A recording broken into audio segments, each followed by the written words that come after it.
जाडो मौसममा Tibetan veg thukpa आज म हजुरलाई घरमै सजिलैसँगले बनाएर देखाउँदैछु।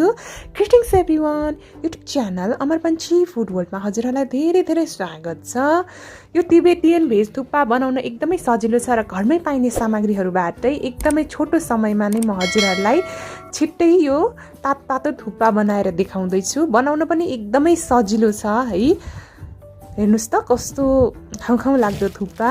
र यस्तो थुक्पा बनाउनको लागि मैले चाहिँ यस्तो वाला नुडल्स युज गरेँ। हजुरहरूले जस्तो युज गर्नु भए पनि हुन्छ थुक्पाको लागि है। मैले यो युज गर्नुको कारण चाहिँ यो थुक्पा चाहिँ खासै एकअर्कासँग टाँसिँदैन र 2 मिनटमा नै पाक्छ। र मैले त्यसको साथसाथै बन्दा 40 ग्राम, गाजर 25 ग्राम र क्याप्सिकम 25 ग्रामलाई लिएकी छु। हजुरहरूले घरमा जे भेजिटेबल्स अभाइलेबल छ त्यही युज गर्न सक्नुहुन्छ है। सबै चाहिन्छ भन्ने छैन।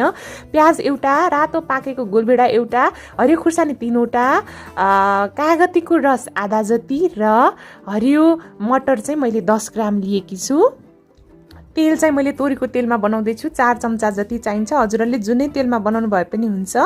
र मैले सुरुमा रातो धुलो खुर्सानी आधा चम्चा, बेसार आधा चम्चा, जिराको धुलो आधा चम्चा र नुन चाहिँ स्वाद अनुसार राख्न सक्नुहुन्छ। मैले आधा चम्चा लिँदैछु र यसलाई मजाले मिक्स गर्न सक्नुहुन्छ। नुन हजुरहरूले 1 चम्चासम्म युज गर्नु भए पनि हुन्छ है। म चाहिँ अलिक कमै नुन खान्छु।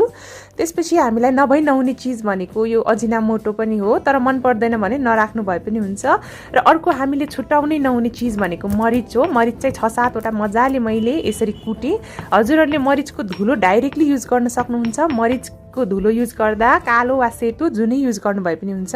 हामीलाई नभई नहुने अर्को चिज भनेको चाहिँ यो बेसन हो, 2 चम्चा जति। बेसन राख्दाखेरि थुक्पाको झोल एकदमै बाक्लो हुन्छ र टेस्टी पनि हुन्छ। आधा लिटर पानी मजाले उमाल्नु होला, आधा चम्चा तेल र थोरै नुन राखेर उमाले मैले। हेर्नुस् त 2 मिनट जति मजाले उमाले र त्यसपछि यो नुडल्स चाहिँ ठ्याक्कै 2 मिनट बोइल गर्दैछु। हजुरहरूले जस्तो नुडल्स युज गर्दै हुनुहुन्छ त्यो अनुसारले बोइल गर्नुहोला है। यस्तो वाला चाहिँ 2 मिनटमै पाक्छ। र नुडल्सको पछाडिपट्टि लेखिएको हुन्छ कि कति मिनट बोइल गर्नुपर्छ भनेर है। ठ्याक्कै 2 मिनटमा चाहिँ यो मजाले पाक्छ। हजुरहरूले मेरो च्यानल अमर पञ्ची फुड वर्ल्डलाई सब्सक्राइब गर्नुभएको छैन भने प्लिज सब्सक्राइब पनि गरिदिनु होला है। यसरी चेक गर्नुहोला। र 2 मिनटमा मेरो नुडल्स चाहिँ मजाले पाक्यो र यसरी म स्ट्रेनरको सहायताले पानी चाहिँ निकाल्दैछु। हजुरहरूलाई चाहिँ चाउमिन मनपर्छ कि थुक्पा मनपर्छ त जाडो महिनामा तल कमेन्ट सेक्सनमा कमेन्ट गर्नुहोला है त। त्यसपछि मैले तेल 4 चम्चा जति मजाले तताउँदैछु र त्यसपछि तेल राम्ररी तातिसकेपछि प्याज एउटा र हरियो खुर्सानीलाई मजाले फ्राई गर्ने। तोरीको तेल चाहिँ राम्ररी तातेन भने अलिकति स्मेल आउँछ, त्यही भएर मजाले तेललाई चाहिँ हिट हुन दिनु होला है। थुक्पा चाहिँ मिठो बनाउनको लागि प्याजले एकदमै राम्रो भूमिका खेल्छ। र अब हामीले बेसनलाई राख्यौँ। हामीले के कुरा ध्यान राख्नुपर्छ भन्दाखेरि यो चाहिँ थुक्पा 3 जनाको लागि हो र बेसन 2 चम्चा युज गर्दैछु। बेसनलाई मजाले यसरी तेलमा चाहिँ भुट्नुपर्छ है। काँचै बेसन राख्यो भने चाहिँ मिठो हुँदैन। यसलाई 1-2 मिनट मजाले प्याजसँगै भुट्नुपर्छ। बेसन राम्ररी फ्राई भइसकेपछि मात्रै त्यसबाट चाहिँ एकदम मिठो टेस्ट आउँछ है। हेर्नुहोस् त 1-2 मिनट मजाले बेसन भुटिसकेपछि मैले यो बन्दा, गाजर र क्याप्सिकमलाई राखेँ र हरियो मटर कोसा र गोलभेडा एउटा र अघि मिक्स गरेको नुनको मिक्सचर पनि राखेँ। नुन जुन बेसारहरू राखेको थिएँ नि, कागती आधा जति पनि राखेँ। हजुरहरूसँग कागती छैन भने भेनेगर 2-3 चम्चा युज गर्न सक्नुहुन्छ। तर अमिलो राख्नुभयो भने एकदमै थुक्पाको टेस्ट मिठो आउँछ र कागतीले एकदमै स्पेसल फ्लेभर एड गर्छ है थुक्पामा। हजुरहरूले यो 1 वर्षभन्दा सानो उमेरको बालबालिकालाई खुवाउँदै हुनुहुन्छ भने चाहिँ अजिनामोटो नराख्नु होला है।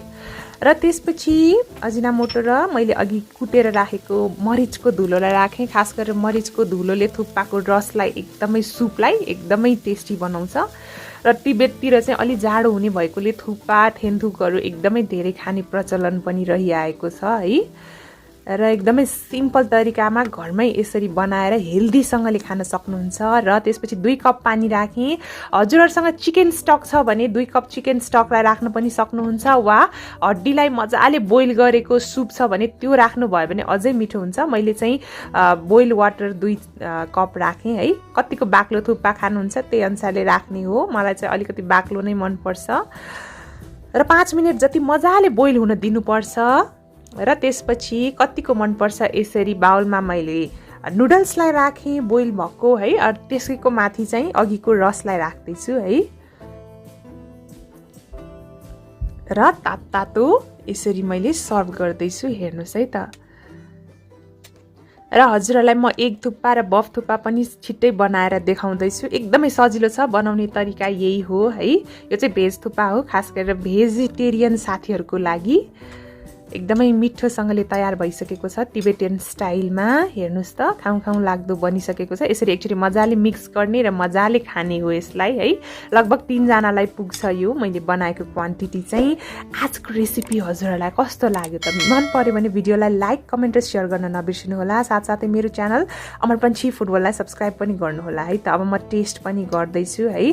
हजुरहरूले मेरो नयाँ च्यानल अमर पन्छी न्युमेरोलोजीलाई पनि प्लिज सब्स्क्राइब गरिदिनु होला र भिडियोहरू पनि हेरिदिनु होला है। हेर्नुहोस् त कस्तो खाउँ लाग्दो बनिसकेको छ र मैले टेस्ट गरेँ। तातो सर्भ गर्नु होला है। Thank you so much for watching. Have a nice day, happy cooking, bye by.